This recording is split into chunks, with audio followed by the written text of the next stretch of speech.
Good evening, everyone, and welcome to our very first webinar on reclaiming your power. And I am very pleased to welcome Fourie, a counsellor, a registered counsellor focused very much on children, Dr. Mpume Zenda, who is also very well known as Dr. Gynae, Trish Gillespie, who is from the Jess Ford Foundation. Our key speaker tonight is Sarah. Jenny is from Love It. She is a co-director with me in Love It, and I'm Yolanda Coleman. Oriel is a recording on the other side as well, so she is going to keep her screen off. She is also a co-director in the Love It business. So we're very proud of this initiative being our first one, because I think it is such an important topic to reach everybody who has been affected by abuse, sexual trauma, and how to reclaim your power after sexual trauma. How do we also prevent that? By speaking the right language to our children. And in a relationship, how do you ensure that you are supportive of your partner in a relationship where they have gone through abuse? How do you help your partner through that? How do you cope with that as well? Because it can't be easy for either party. So I think, Chris, if we can start off with you, please do a brief introduction on yourself, who you are, your background, your passion with regards to this particular engagement, and then we can take it from there. Thank you. Thank you, Yolanda. Good day, everyone. My name is Fourie. I'm a registered counsellor. So currently I am based full-time at a primary school where I do work with kiddies that experience difficult lives and home situations that are quite difficult. And then also I'm in private practice where I do see a variety of clients. So that is some of my background as a counselor, and my passion for this field is I want to try and reach as many adults as I can to help them understand about consent culture, about how to raise your children to understand these types of concepts, so when they do grow up that they can also be adults that understand these types of things, such as yes, no, I don't like that, and things like that, just to help kiddies understand that. So today, the most important thing that I actually want to speak about is consent culture. Consent culture goes beyond just sex and applies to everyday interactions. Asking from sharing a photo of someone online or asking them before you give a hug. So the other day on radio, I actually heard this lady speak about people coming up to her and her baby and people just touching her child. And that made me also think about, wow, don't we even actually ask some parents consent before touching their children? Even just saying, oh, such a cute baby, but actually just asking for that permission from the parent. So also just some thoughts that I want us to think about, or questions that I have, is, do you ever think about the effects of asking your child to give a hug or a kiss to other? When they hesitate and push back, do you insist on giving grandpa a hug even after they dig in their heels? If someone forced you to push aside your own feelings and share affection with a person you do not want to, how would you feel? Instead, let us choose to empower our kids with the right to say no and to listen to their own bodies. Let them develop their own body autonomy and personal boundaries without the influence of adults. So this is a way that I want us to think about it. It starts off with families. Do you force your child to actually give someone a hug that they don't actually want to? Or do you force your child to play with someone when you can actually see that they feel uncomfortable? So if I want us as parents or adults to become very aware of these types of things and actually just observing our children with play or around family members. And the reason why I'm bringing this in is because most of our kiddies are actually being sexually assaulted, sexually raped or raped by a loved one, a family member, or a friend. That is where most of our statistics comes from. And when we tend to push our children to engage with family members that they don't feel comfortable with, we are actually reinforcing their minds with saying it's okay to be inappropriately touched by someone, and not actually realizing what they are telling us, or saying like, I feel uncomfortable, but okay, I should do it because it's granddad, it's dad, it's mom, it's brother, it's sister, or just a family friend. So we as adults should actually tend to become very aware of how our children interact with one another or with a family member. So I'd like to come in here, and I think, Jenny, this is such an important topic for you. I'd like you to express your concerns as a mom of twins. So obviously I would love to wrap my boys up in cotton wool and protect them from the big bad world out there. I mean, just this last weekend I had a bit of a panic session because they were at my sister, and then they went to the kid next door, and I don't know them. My sister might know them, but I don't know them. I don't know who's in that house, how many men are in that house, how many women are in the house, what the situation is there. So, Chris, do you have any advice on how I can talk to my kids to make them, I want to say aware, but at the same time we don't want to be exposing them to anything beyond their age. They're only 7, you know. But how could I speak to them so they could possibly be safer or be aware that they are entering a dangerous situation, and possibly give them tools on how to get out of that dangerous situation? Okay, so that is actually a very important question, because kids, especially young kids, we as adults don't want to talk to our children too directly or too openly about certain types of things. But when it comes to kids, we have to try to be as open and honest about certain types of words. We have to have children become used to certain types of words, such as penis, vagina, masturbation, and all of that. So when we have an open conversation with our kids, not directly exposing them to these types of things, but speaking to them, we can help them understand, okay, this is my body, this is what I'm aware of, and if someone is invading my personal space or my boundaries, I can start telling an adult or try and get, if I feel uncomfortable in a certain situation, I can remove myself. And especially with the young ones, they have a loud voice. So if they feel uncomfortable and they are forced into a situation, you can tell your children to use their voice, scream, shout, and try and get away. But the one thing is that we should speak openly about sex and having them become normal to it so that they understand what it is all about. So Trisha, sorry. Is it appropriate at 7 to be speaking to them about sex? Yes, it is. Okay. Dr. Zenda, you're nodding your head. I think let's come to you and then followed up by Trish and some of the stats that you deal with on a daily basis.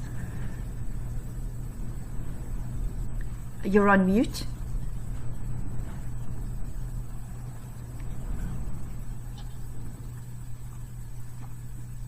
There we go. How's that? Perfect. Right. I nod my head because I get this question quite a lot from parents. When should we start talking to our children about sex? For me, the key word is age appropriate. And you can start teaching your children as early as they can talk, because age appropriateness has not just to do with talking about sex, but it has to do about language, about giving your children or our children the language and the safe environment for them to express themselves. So I often say to parents, you cannot think you're going to start talking to your children about sex and all these other difficult topics if you haven't nurtured a relationship earlier on, that they are not just little people. They are a human being with a world of their own, that wants to express themselves. So when they feel like you are a safe space for them to express themselves, whatever it is that you are talking about makes it easier later on as you start introducing the language about, as Chris said, vaginas, penises. Don't use euphemism. It doesn't work. And also the concept of the difference between things that are private and things that are secret. So you start teaching your children that it is your private parts, or it is private for you to change in a particular or in your own room. It is a private matter for us to have a conversation about whether it's sex or about things that you want private between your parents and yourselves. But the minute somebody starts saying something is secret, that is a red flag. And it is important to know that there are no secrets between you and whoever you consider to be your safe space, so that children are not forced into keeping things that they should be talking about because of the threats that the perpetrator might have instilled in them. Chris, thank you. Can I just also add on that point, and thank you very much, Dr. Zenda, for that, because it also brought to mind, if you can't speak to your 7-year-old about sex, how do you expect them to come to you to tell them they have just been raped? If they do not know the terminology, if they do not know that. Yes, we're not saying we're going to force a child now to have sex, but we are just informing them about these very big concepts, because like Dr. Zenda said, if it's a secret, that is a problem. So I just wanted to say on that note, I think one of the reasons that I haven't spoken to them about staying safe just yet was because I didn't want that to be their first knowledge and their first experience of sex. I was afraid that would create a negative connotation for them going forward, and I wasn't sure that speaking to them about sex at this age was appropriate. Is there a specific way that you do speak to them about it, or do you just come straight out and say it? I mean, you said age appropriate, so I mean, obviously they do know about penis and vagina and the body parts, but it's when those parts come together that is the nitty-gritty, I guess. Yeah. Sorry, I don't know how I would approach it. Is I would talk to them about my body. One big topic that we actually discuss at schools are my body, my personal space, my bathing suit area, for example. What is safe for you to touch, who may touch my areas, and then you gradually lead into further conversation about, okay, so this is what happens with the body, this is how it works, and when you do get older, certain things, then you go into that type of conversation later on. But for now, you discuss my body, my personal space, what is safe, what is not safe. I think it's also important to ask questions. So when they come to you with a statement, to say, well, where did you hear about that, and in what context did you hear about that? Because sometimes we think the worst, and then it's actually quite a simple thing. And so I think that comes back down to the age-appropriate conversation and asking the question to understand where the question comes from as well. Yes, Trish. There was we did a really fantastic talk with a lady who's written a book called The Chat. So she's a local lady, so maybe Google that. And something that just really struck home for me with that conversation, that was about talking about sex with your children. Now, sex is a beautiful thing between consenting adults or consenting people. So, she was really strong on making sure that we got that message across about, that sex is a beautiful place.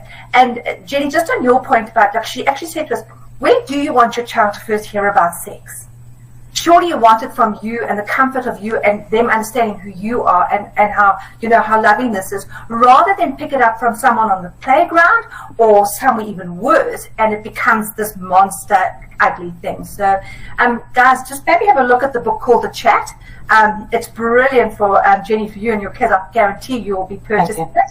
Yes. And just take me through, how do you have that conversation with your children? Great, thank you, Trish. Dr. Zenda, you were going to say something? I think just pretty much what Tricia said, but also one of the things that I noticed a lot, especially with us as parents, is that our own fears, our own insecurities about having the conversations get confronted when we think about how to speak to our children. And so one of the things that one of the counselors taught us was, first decipher, what are you feeling? Is it because of what the child is feeling, or is it because of what you are feeling? And there's nothing wrong with, we grew up in an age where this was so taboo to talk about. So there's nothing wrong with educating ourselves as parents. And I find that actually assists a whole lot. Also just understanding the natural biological changes. So for example, a 7-year-old, if it's a boy, they haven't yet, they might be touching themselves in ways that they find pleasurable. That's a good time to talk to them about the issue of privacy and secrets. So things like that, there's nothing wrong with feeling a pleasure, but that is the kind of behavior that must not be done when there's people visiting at home. That is something we do in private. When they kind of settle into the puberty space, there's a lot that changes, and I love the context of my body, because you will tell them about why their skin is changing, but we must also tell them why are they starting to have erections in the middle of the night and having wet dreams, and if it's a girl, why their breasts are changing, their shape is changing, as well as their menstruation. Those are all biological cues that make it a little bit easier, but also they take away that sexualization that sometimes we think about as parents when we think about talking about sex. We're not sexualizing anything. I think of it as it's just biology. I'm teaching my child about biology and them understanding themselves so that nobody can come and trick them into something that they are not ready for because they didn't know what their body was doing.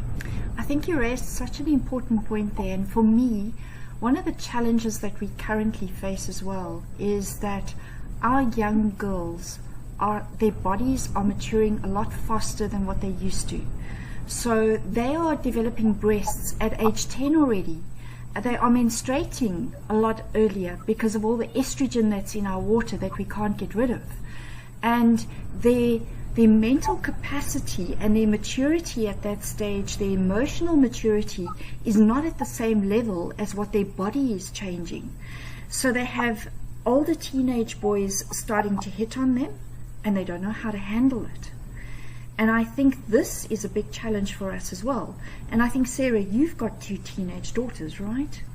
Yes, I do. I've got an 18-year-old and I've got a 16-year-old. And it's not older teenage boys, it's grown-ass men, age 28, who will have no problem walking up to my eldest and asking her for her number, her Snapchat, her Instagram. And that is grossly inappropriate. Absolutely. I mean, if she's in her 20s, yes, fine. But she's a 19-year-old girl. Well, she's soon to be 19. And it's gross. Like, you are being disgusting. She's a child. Absolutely. So no, it's yes. You are very, very correct there. Like, it's not just older teenagers who will ask, but grown men who should know consent. Because exactly. This is what we are trying to teach our children. But if we have to educate our adults first, what does that tell you about us as a society? If an adult doesn't know consent, how the hell do you expect a child to know it? True. At least kids have boundaries, and kids are very outspoken and very honest, and that's why I love children as much as I do, because they say what ever pops into their head.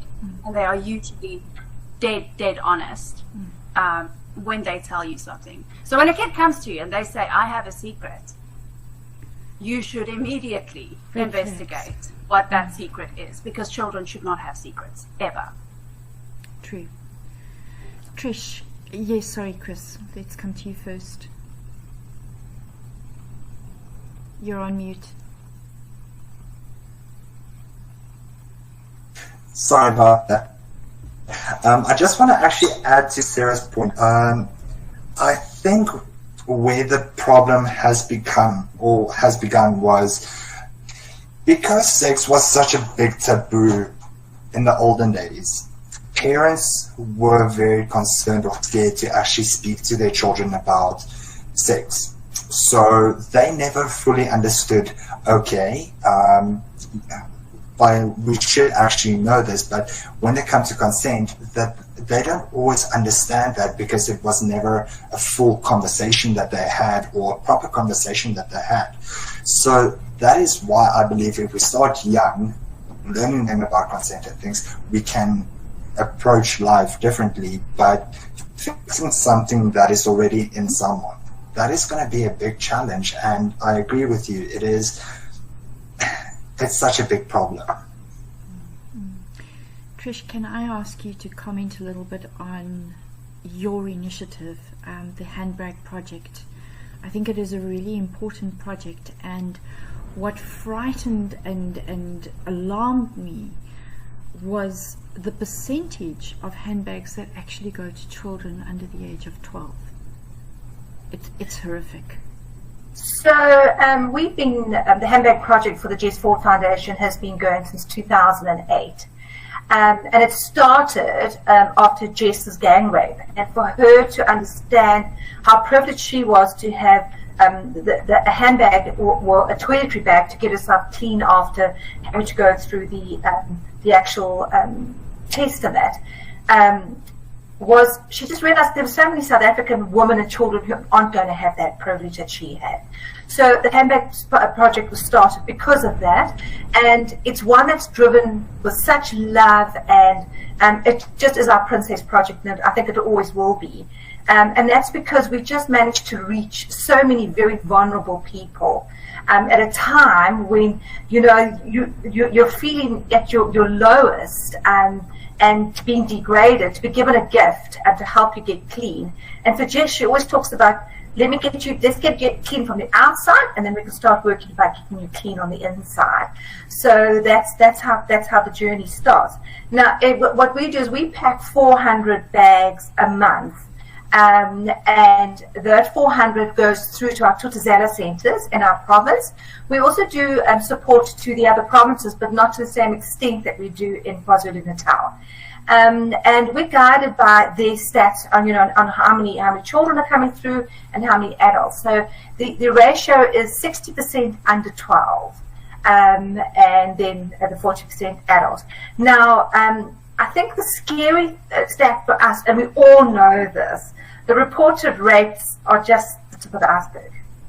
And with a child, because as Chris said, up to 75% of the time the perpetrator is known to the child, there's a lot of prevention of coming forward, and the family trying to deal with it, etc., etc. So, for us, we try and reach those children, those very vulnerable children, in our awareness talks. And we talk about the body, and the importance of your body being yours and how important it is. And we also talk about the robot, so we're starting to try, right from preschool, try to get them just that gut feeling about, if it's a green field, an orange field, or a red field. And then we talk about the safe people that Doctor spoke about as well. And we encourage them to always know who the 5 people are that they can always talk to openly. So, for us, the Handbag Project is just the saddest one, because we have to deliver on that one, because there are so many victims. But the awareness one is the beautiful one, where we are starting to get children to use their voice. And I think we are starting to see that. So that part is encouraging for us. Thank you. And Sarah, I'm going to come to you now, because I think in your deepest, darkest moment, something like this is what helped you through it, and I'd like to go to you now to talk about how you managed to reclaim your power after a horrific experience as well. I would have loved nothing more to have had a handbag or an understanding gynecologist who was preferably a woman, one who would rather have comforted me and would rather have told me, your body, you feel like your body betrayed you because it responds. But I would have had someone who will explain to me why my body responds. I know it now, I understand it now. It's so that your body doesn't get more hurt. I had absolutely nothing. I was gang raped and I was left for dead. My injuries were quite extensive. This happened in 2010 on the 27th of June. My injuries were quite extensive and I had to have a hysterectomy. So I was in hospital for 4 days, and I had no. One of the nurses came to me. She stayed every single day. Earlier in the day, she went to bed to go buy her child a blanket because it was still quite cold, and she brought me the blanket. And it's 11 years later, and I still hold on to it. I still have the same blanket that the nurse gave me, and I think every time I feel I need comfort, I go and I buy a blanket. So she created a bit of a monster. But yes, so I have been fortunate enough. I've gone for very extensive therapy. After I started speaking out, I realized that actually more people support you than shun you. Being brought up the way I was, I mean, a kid raised in the 80s, you did not talk about sex, you did not know about sex, it was taboo, it was dirty, and if you were raped, you were looking for it. Yeah. What did you do? Why? What did you do to put yourself in that position? You should never have A, B, C, D, E. No. I should never have been raped. Exactly. That's the answer.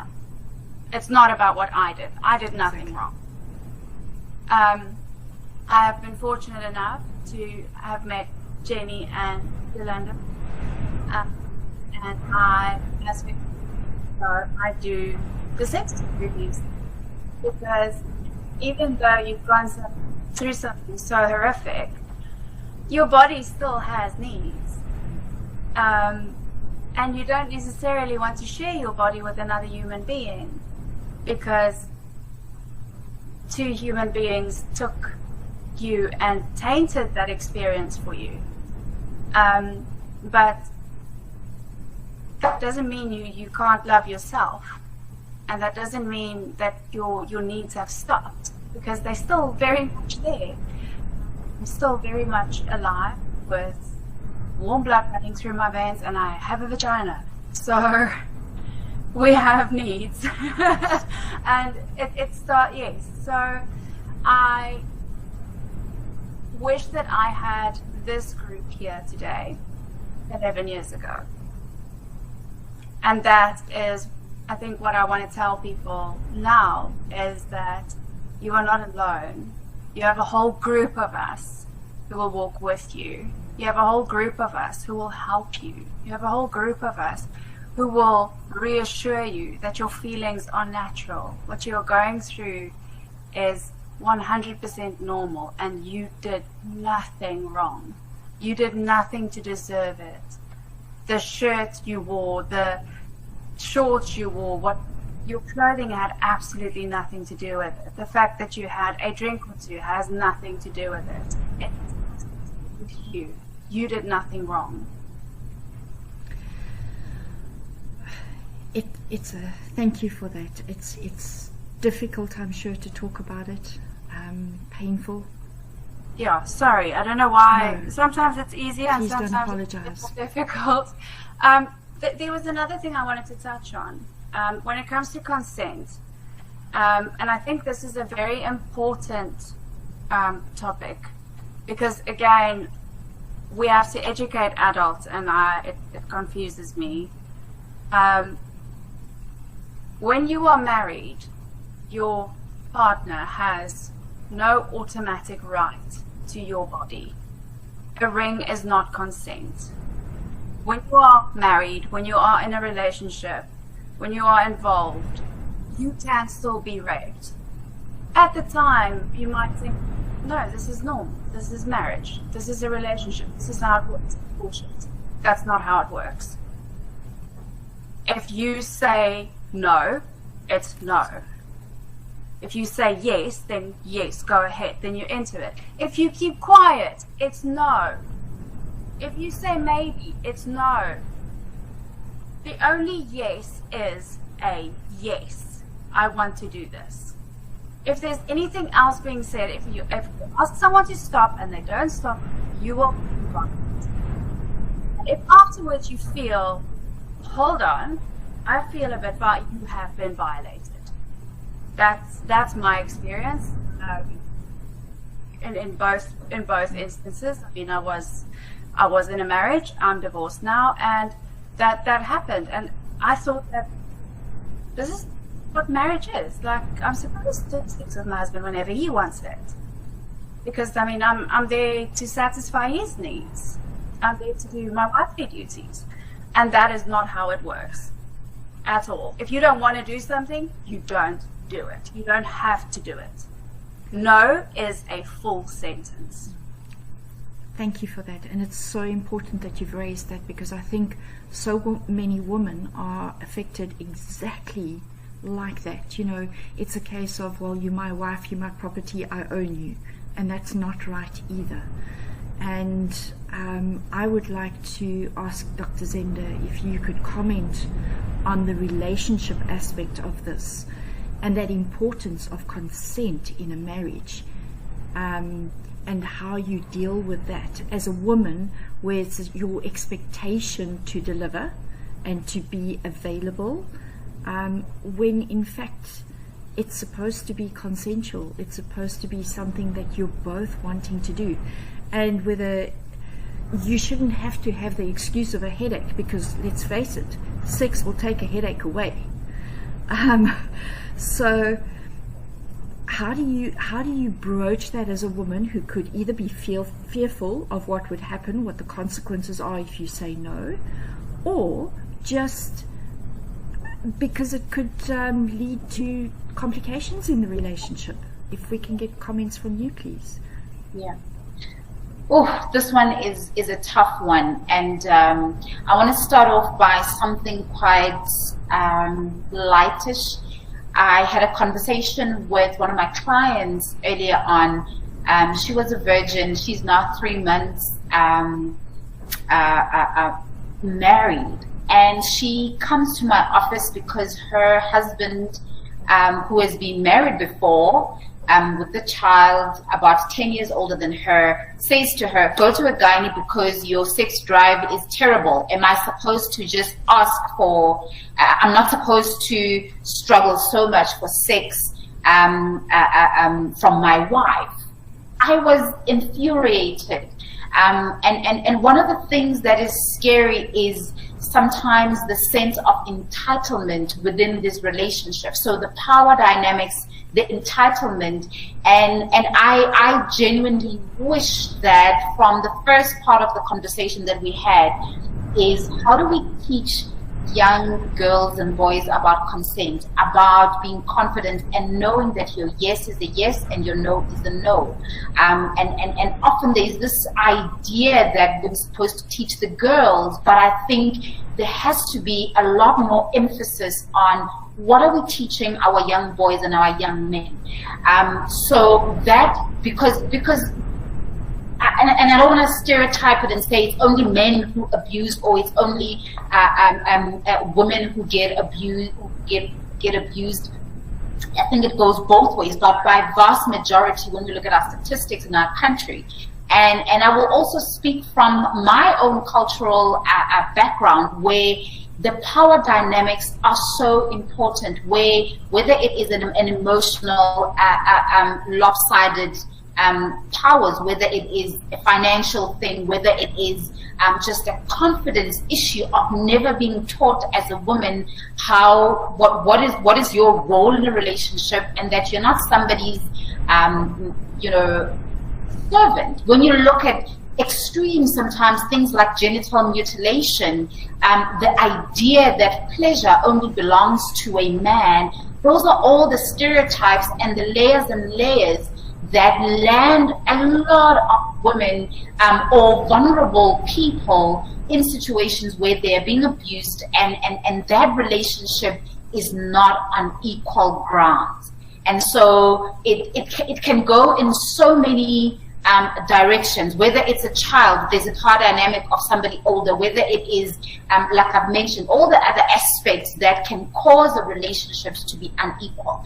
One of the most important thing for me that I encourage my clients about is get yourself as knowledgeable as you possibly can, because as long as someone feels like they have power to silence you, it can be quite difficult. The other protective factor, I always say, see it as a red flag when, again, that same thing of things are a secret. This is something that is kept, and this is, and I will be dead honest about growing up in my culture as a Zulu woman.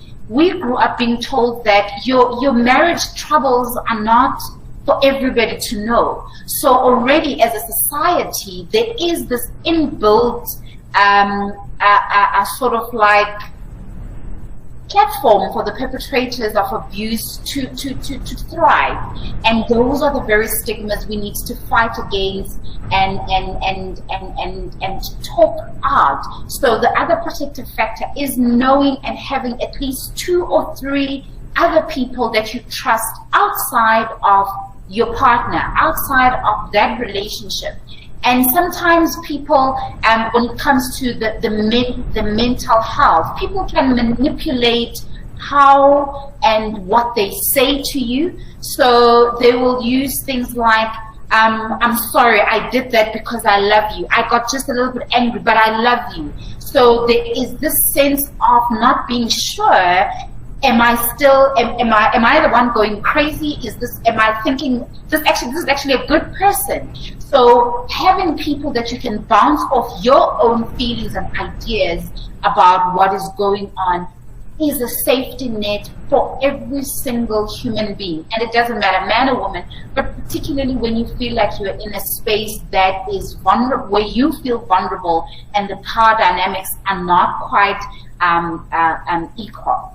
Before I go on and on and on, I think I'll stop there on the comment for now. No, I think you've raised a very important point, and I think something else in many cultures is this deemed rite of passage to rape a young girl or virgin, and I think that for me is probably where a lot of Trisha's initiative goes to, is where young girls are raped.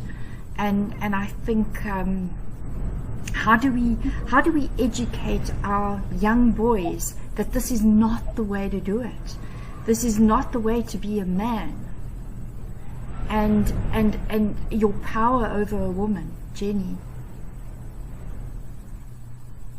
This is also something that I've already tried to start implementing with my boys, but I've struggled with because it's difficult to tell them why I'm trying to teach them that. So, I have implemented a rule that stop means stop, no matter what.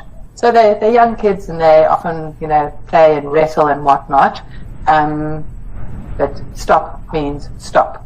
But they don't necessarily know the background of where that comes from. but I'm trying to just lay a foundation that I can build on from there, because as you say, it's all about raising our men right, you know, and it's something that I feel very strongly about doing with my boys. Yes. Dr. Zenda, can I come back and ask you to comment on that aspect of it as well?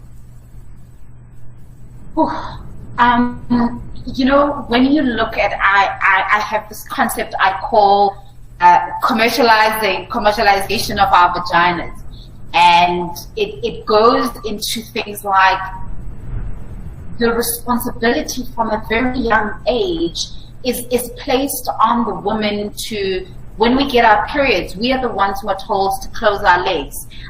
We never hear what's the equal statement that goes to the boys. We are told to come back at home at a particular time, and very often not for the boys. We are told that if you play with the boys, you're going to fall pregnant. So contraception and the weight and the responsibility of contraception sits with us as women. And a lot of women have been asked if they fall pregnant and it wasn't oops. It's like, why didn't you use contraception? And it's like, but there was another party to this. And so the list goes on. Paying for our sanitary towels. Condoms are free, but sanitary towels are still, we still pay and pay tax on it. So the issue is deeper. There is, until we can admit that, there is that male supremacy, there is male privilege that we are constantly fighting against. And one of my biggest advocations towards this is if men can get involved. So whether I am talking to a young child, a teenage child, I will ask, where is your mom and dad? Dad, this is what you can do. My dad used to buy my sanitary towels. Familiarize, give them the information, but most importantly, there is always this sense that men are supposed to be protective. I genuinely just use that incentive to say, if you are the strong man then that you say you are, that you are a tough guy that you say that you are, what are you saying about rape? What are you saying about tax on our sanitary towels? Where is the voice of the man, of dad, in this whole thing that women are going through? And so whatever the initiatives are, and there's multiple different ones that I get to support, but if it only puts the responsibility on the woman, we are far from getting the solution. Men have to be involved intricately. If we are choosing contraception, I want to know, do you know how the contraception affects your girl? Do you know PMS? Do you know how to support her during PMS? Do you understand how to support the mother of your child whilst she's pregnant? What are the do's? What are the don'ts? What are the stay away, hands off? What are the she needs me? Because if we can get them involved in who we are and what matters to us, then we have started to turn the tide. Absolutely, absolutely. So I'm very conscious of time, and I would like to come back to Sarah. One of the main things, the theme of this particular presentation is reclaiming your power. You've gone through a horrific experience, and I would like to ask you, for so many women out there who don't have the voice to ask, how do you reclaim your power after what you have gone through? What are the steps that you took to help yourself to be that fierce, dynamic woman that you are today? Thank you, Yolanda. First, you need to realize you need to come. It is a process. It is a long and a very, very hard road that you are going to walk. Like I said, you will question yourself. You are basically gaslighting yourself, because your brain is going to tell you, but your body responded to what was happening. And I think once we start educating and telling people you know what? Your body is going to respond. It's a defense. As I think when we start being open about what happens to us while we are being raped, what your body does while you are being raped, I think once we can get that message out, and once we can educate people in that way, then the self-blame will stop. Then as soon as you've come to the realization that, hold on, I am not at fault. It wasn't, it was done to me. I didn't do anything to have it, to ask for it, because you're not asking for it. Yeah. No one's asking for it. No man, woman, child, no one is asking to be raped and violated, ever. So I think once we come to that, therapy, always advocate for therapy. Find someone you trust deeply. Find someone you can talk to. Find someone who will understand. You know, I don't necessarily want to talk to you today, but it has nothing to do with you. It's got a lot to do with me. Find a support group. And again, tell someone, because you don't have to say who you are, but just say, this happened to me, and I know that every single person in this call will believe you. We believe you. If you tell us, I have been violated, I have been raped, I have been molested, we believe you. I think that is a massive, again, it's a societal thing. We always turn to the victim. I hate calling people victims. Victims die. I didn't die. I'm a survivor. I call myself a rape survivor because I've overcome what happened to me. And I think as soon as we start educating people and help them understand what you went through during the experience was absolutely atrocious, but the way your body responded was to protect you. It wasn't betrayal. It was a defense mechanism. That would be my that's what I want to do. I want to tell women, children, men, anyone who has ever been violated, if your body responded, it is normal, because your body knows it needs to protect itself. That's why it responds. It's not betraying you in any way, shape, or form. And when you are recovered and you have urges and desires, it's natural. You're a human being. If you look at our basic, sex should be at the top of Maslow's basic. What is it called? Someone help me out here. Maslow's hierarchy of needs. That's the one. Sex should be at the top. It's a basic human need. It's natural. It's normal. Babies get erections. I mean, it doesn't mean they want to have sex, but you understand what I'm saying. No, absolutely. It's urges are natural and normal, and it should be something beautiful, because someone said it earlier, and I can't remember if it was you, Trish, who said that sex is a beautiful thing between two consenting human beings. And what happens to you, or what has happened to you, doesn't define you, ever. Absolutely. Thank you for that.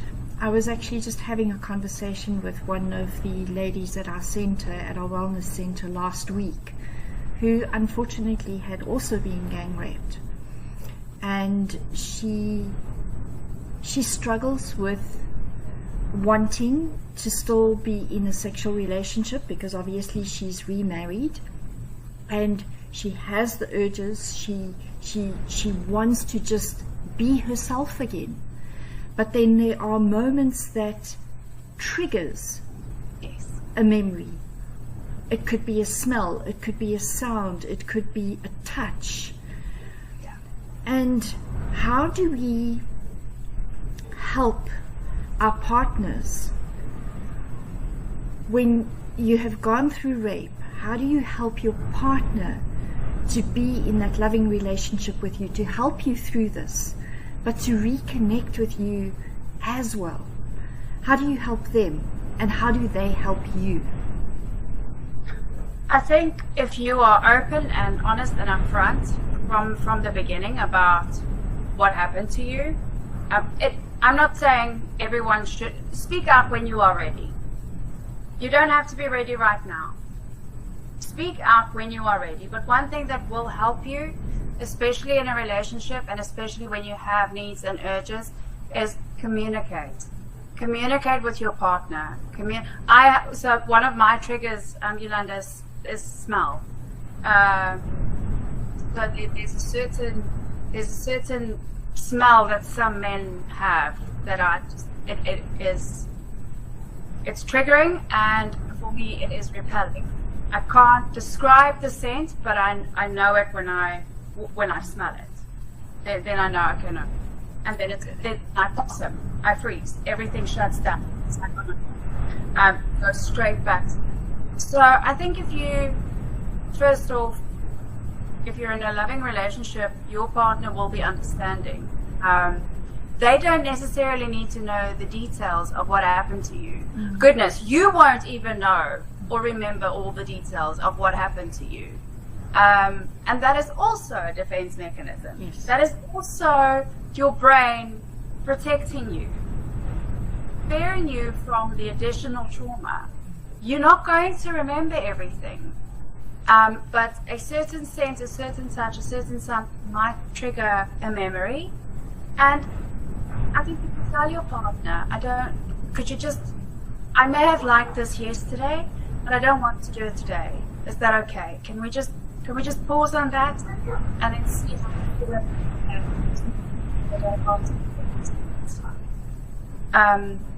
I think communication, open, honest communication. That would be my advice. But like I said, you don't need to go into any sort of detail about what happened to you. First off, I don't want to go into any detail further than I have. But it's just certain smells are very triggering for me.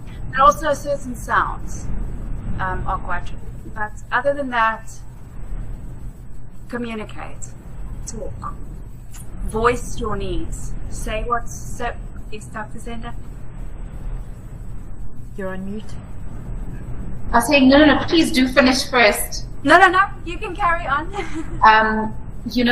Something that I notice also more and more. Again, there was an article, I think it was in one of our presentations from the legal, that speaks about, it's incredible how this is, sexual violence is one of the few violences that the victim is the one that has to account, and not so much the perpetrator. We often are trying to prove that what the victim is telling, or rather the survivor is telling, is true. So that already puts the person who's trying to recover, the person who has experienced the trauma, in a setback.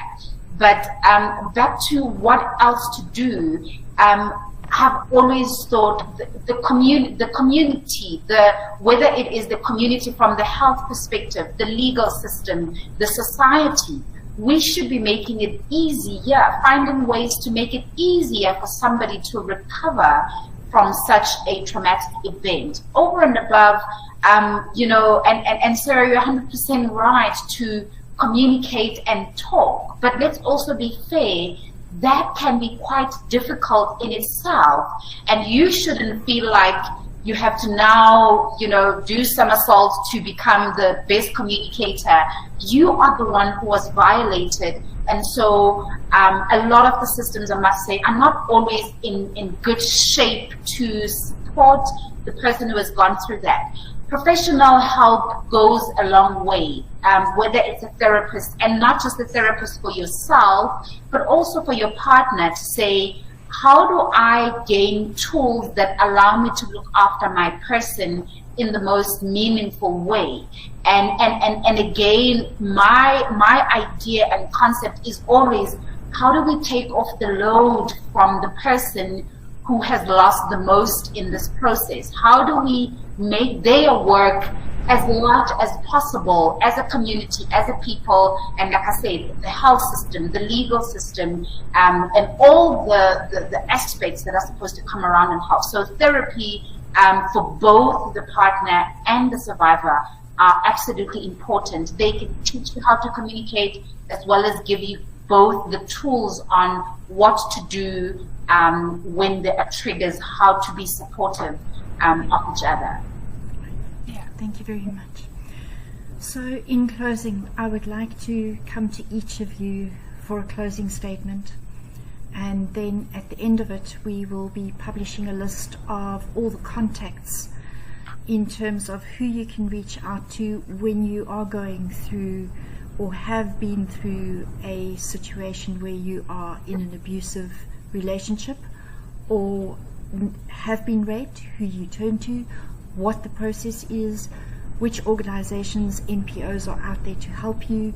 The Jess Ford Foundation, the Handbag Initiative will publish all those contact details.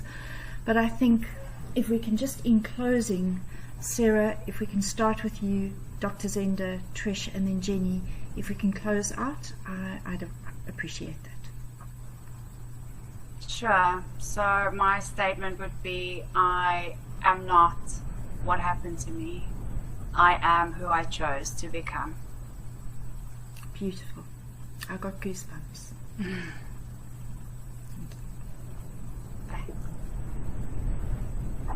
I think from my part, and speaking from an advocacy perspective as well as a clinician, is that as a community of health workers, legal, and whatever industry we're in, we should be proactively every day trying to figure out how do we take off the load from somebody who's gone through this, as opposed to putting the load on them in what they should be doing, how they should be recovering and getting out of this. If our systems are more in place, we then create and have created a society that is safer for everyone. Thank you. Trish? I think for closing, I just want to echo the power of one's voice. Don't ever underestimate the power of your voice to speak out. Speak out about something that's happening to you. Teach your children how to speak out. But also just to remind everyone that there's so many different NGOs out there that are there to support victims of sexual assault. But our national call center, 0800-428-428. So that is an amazing initiative from our government, and it is our national health center. So please use that number for support. Thank you. Thank you. Jenny? I was also going to mention the power of the voice, but I also want to say I want to implore people to not be afraid, because it's a very, very difficult topic to talk about and to educate people on. And I think because of that, a lot of people shy away from that. But we need to be addressing this topic with our adults, with our children, with our survivors, with everybody. So don't be afraid. Together we are powerful, and we can make a difference. Thank you. And lastly, I would just like to thank each and every one of you. Unfortunately, Chris has already dropped off due to Wi-Fi issues. I would like to thank each and every one of you for your contribution today. It has been invaluable, and I am sure that it's going to help so many people who listen to this presentation afterwards. And we know that these presentations live on forever, and we are going to be touching so many lives going forward. And for all the good work that you do. Sarah, I know you have got so many outreach communities that you are involved with as well. Dr. Zenda, just your voice, your public voice. And one of our key themes as Love It is Your Voice Matters. And I think in closing, you know, we are going to be that voice that matters going forward, and having the voice that so many people can't speak out on. And I would like to encourage everybody, if you've got a topic that you would like us to raise, to address, feel free to drop us an email on inquiries@loveit.org.za, and we will make sure that we run another webinar that touches on the topics that other people can't talk about, the taboos, the issues, the discriminatory issues, whatever it might be. We're there, we'll be your voice, because we are the voice that matters. So thank you for your time. Thank you. Good night. Thanks, everybody.